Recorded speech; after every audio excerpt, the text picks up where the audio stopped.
Okay Nation, I'm Kiana. Welcome back to another video. In today's video, I'm going to be doing a labor and delivery story time. But without further ado, let's get right into the video. First things first, make sure that you're having a baby by somebody that is going to appreciate the sacrifices that you're making in order to bring a healthy baby into this world. Because it's not easy and it comes with a lot.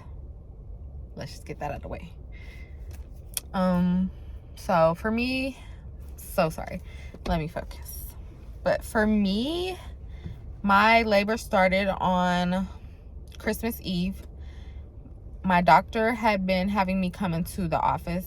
Like I started doing my every week visits, but my doctor had me coming in every 2 to 3 days because he noticed that my fluid was getting low. The office was closed, so he told me to go to the hospital and let them check me out and make sure everything was good, to make sure that my fluid hadn't dropped any more. And so when I went, I had a feeling that they were going to try to keep me.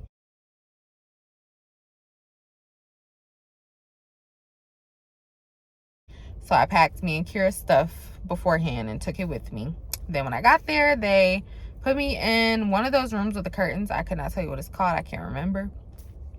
But they put me in one of those rooms and they put, I think it's called a Doppler. I'll have to double check. But they put one of those on me to monitor her, and they did an ultrasound. And she wasn't being as active as they wanted her to be, because Kira has had a personality since she was in the womb. She did not like people touching her when she was in there. She was fighting people while she was in there. She was not having it. She was tired of it when she was in there. So she wasn't being as active as they wanted her to be. So they're like, okay, we're going to induce you, much to my dislike and dismay, because I did not want to have my baby. I wanted to have her on her due date, which was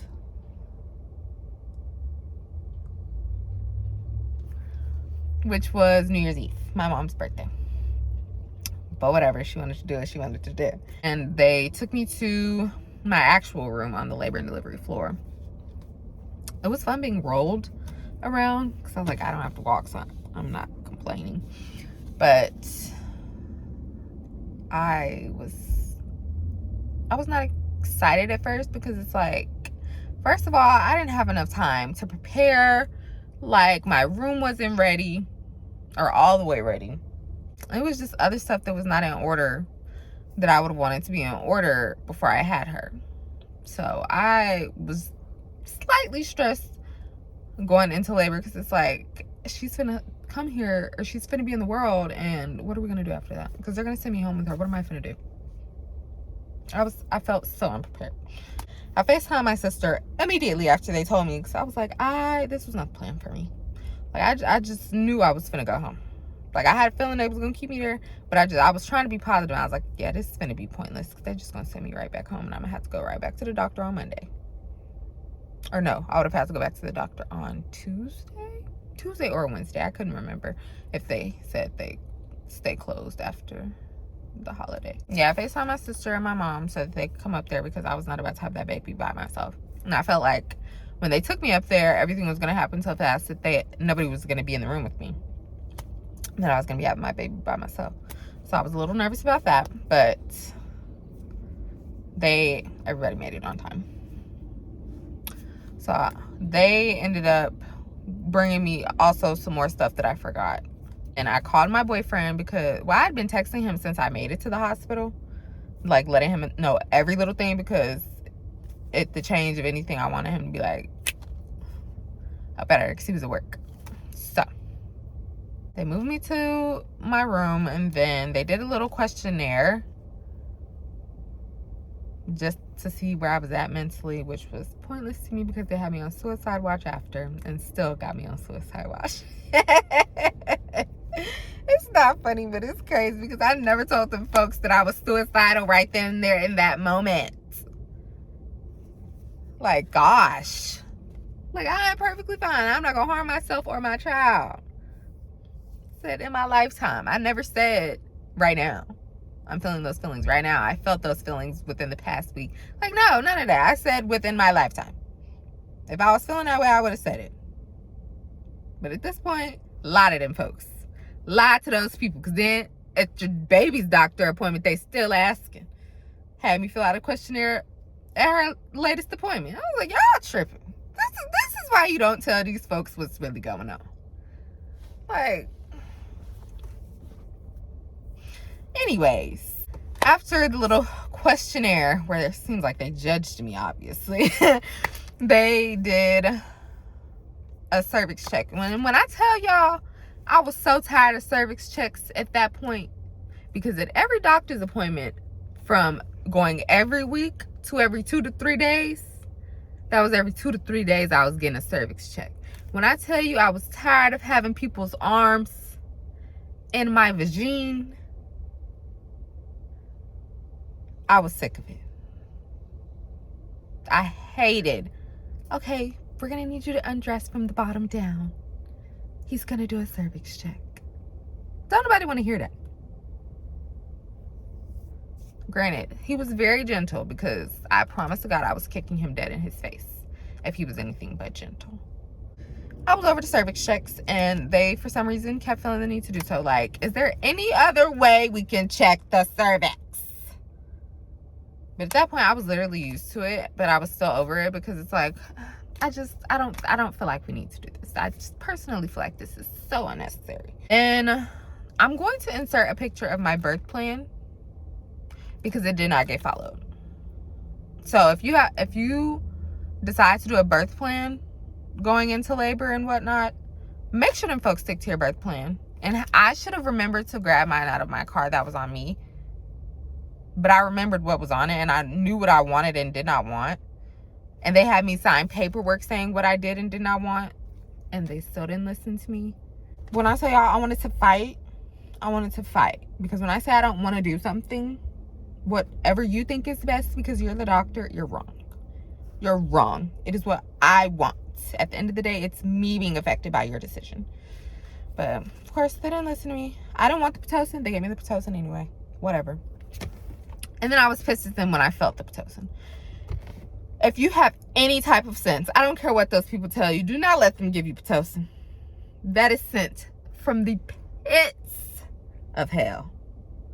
I would have waited in that doctor's office for a week if it took that long to have my contractions start on their own, instead of feeling that. Because that's just like them making the weather. That's what that is. That's exactly what that is. You're making the weather, God sending hurricanes, you know? So, you make contractions, you get contractions from hell. Like, and then the more they gave me, the more I wanted to fight. Yeah. I think my girl, Kayla, that was her name, Kayla. She was so sweet, but I wanted to fight her because she kept giving me doses of Pitocin. And it's like, I don't want that. Can we stop? I think we should stop. Let's stop before it gets ugly in here.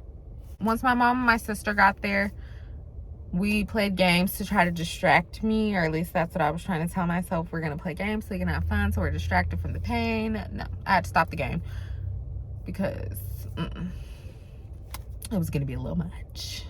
And the pain, it was like, you can go down. You can go down. Straight there. No pit stops. And then we just sat there waiting, which seems like it took forever. My boyfriend took a nap. I can't remember if my sister took a nap or if my mom took a nap. We were literally just sitting there on our phones. And then I was trying to take a nap. Oh, we were sitting there forever. It was seemed like forever because I was stuck at 3 centimeters for the longest.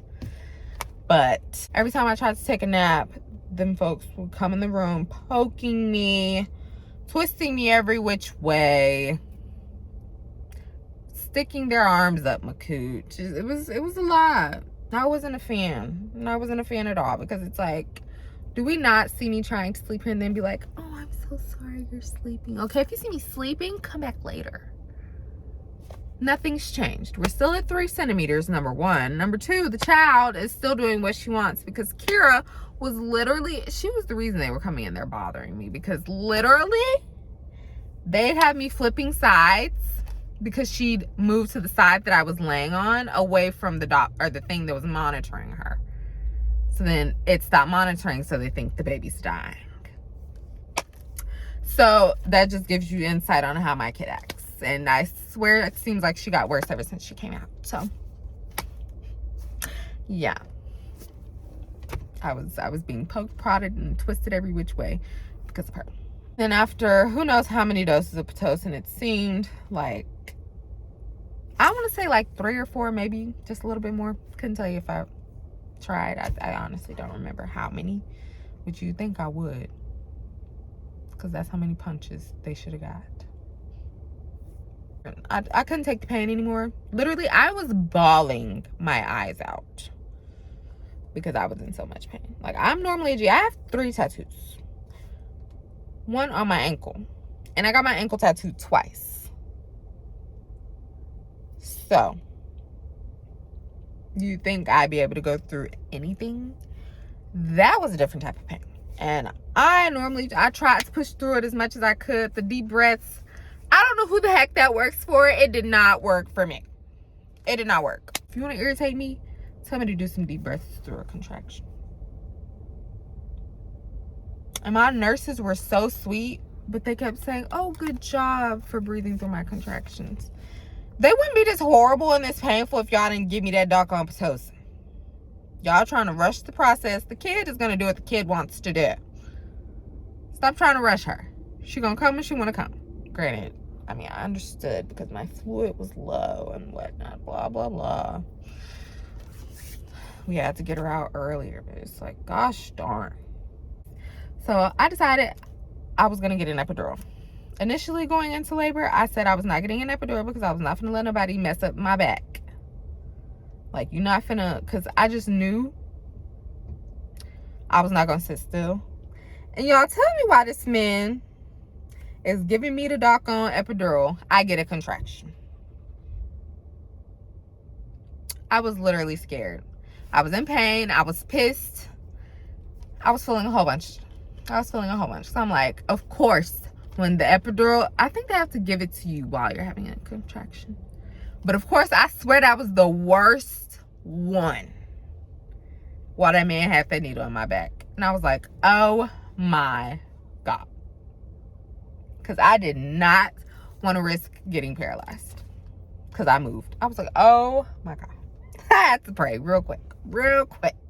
I grabbed my mama so fast.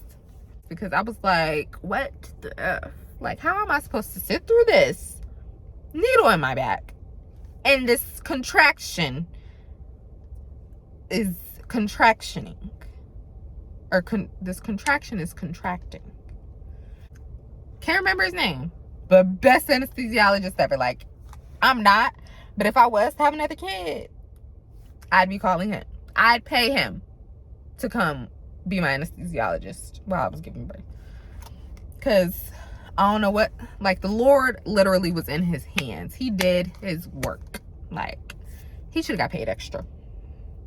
He loves his job. I could tell. Plus, I was pissed when he came in there initially because he came in there all happy and cheery. And I'm like, I'm in pain. Why are you happy? What's happy about this? What is making you happy in this moment that you feel the need to come in here all jolly? It's not a jolly time. It's not a jolly time at all. And granted, I wasn't like screaming like you hear most moms do. But I was in so much pain. I was literally trying to be a thug and not cry, but I couldn't. I was like, you know what? I don't even care at this point. I've been crying my whole pregnancy. I might as well. After that, epidural felt nothing. Everything felt noodly. Like, I couldn't lift my leg because that's how good the epidural was working. Like,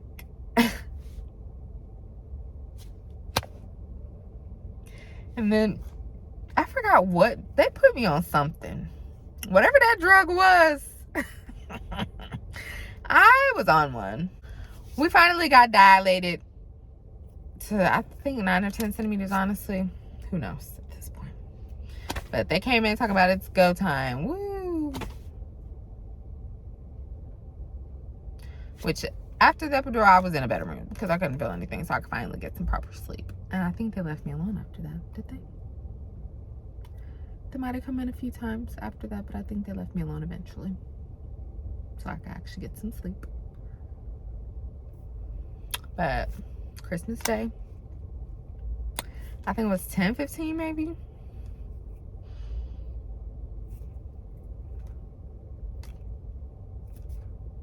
Maybe a little later than that. Maybe a little more. Or earlier than that. Can't remember.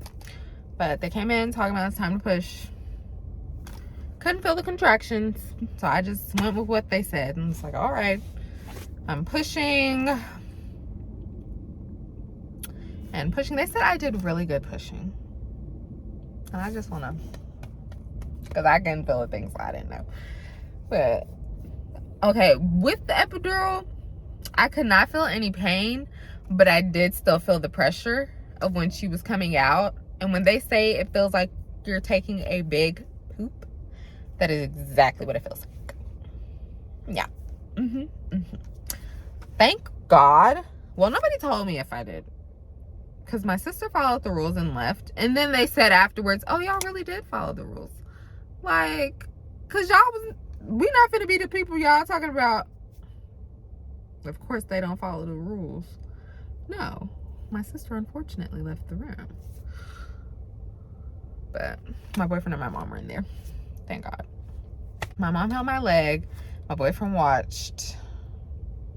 I would have watched, but I didn't know if I was going to be able to handle looking. Because they say it looks gross, but I was like, I thought I wasn't going to be able to look at my afterwards, but it looked fine to me. Like, I don't know what they be talking about. It didn't look used or nothing. Used is insane. But it didn't look used or anything, so I don't know what they be talking about. Like, maybe, I don't know. I have no idea. And I did my little one too. And I got my baby out in 15 minutes. Because shouts out to God and me. Yes, I cried. No, nobody has pictures of me crying. Well, I'm saying I cried when they placed her on my chest. No, nobody has pictures of that. I was in labor for about 21 hours. And we have Kira Renee as of today. We're just gonna act like I'm holding her. My little baby. Y'all, I love that little girl so much. Like, such a character. She's literally my favorite person in the whole wide world. Like, literally like my little bestie. Like, literally, who would have thought? Kiana had a kid. Kiana has a kid. I'm a mom. Like, at the end of the day, I'm a mom. A mom. And what do you do? Kidding. Yeah, I'm a mom. I'm just a mom. I'm just a mom. My baby girl is here, about to be 5 months. Babies grow so fast. I hate and love it at the same time. Because you were just a newborn last week. Why are you rolling over and licking people? You know? But that's my little character. I literally have a kid. Like, she's mine. It's crazy. Insane, actually. Like, yeah, I plan on having a kid at some point, but like right now, I have a kid. I'm with her every day. Like,